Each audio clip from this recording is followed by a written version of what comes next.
A local museum is worried about its future after it lost nearly $33,000 in federal funds.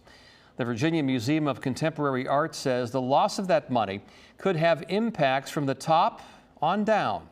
More from Keisha Jackson. Museum staff says this all comes after they received this grant termination letter in April. The grant supported just one environmental program, but the funding deficit could have deeper impacts.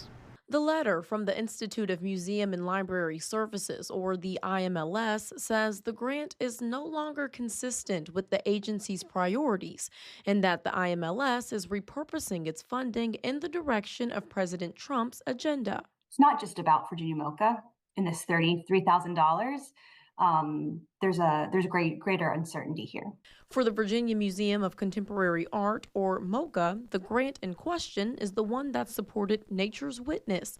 The environmental program connected students through collaborative art making, creating this sculpture that sits outside the museum. And one reason for sharing that was because how well received this project was.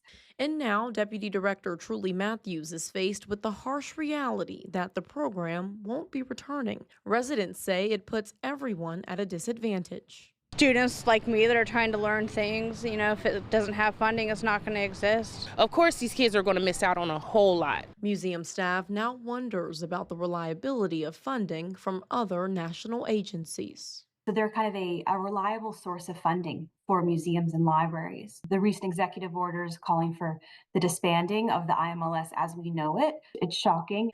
Museum staff says they plan to reprioritize their budget in the coming weeks. If you'd like to make a donation, you can find more information over on wavy.com. Keisha Jackson, 10 on your side.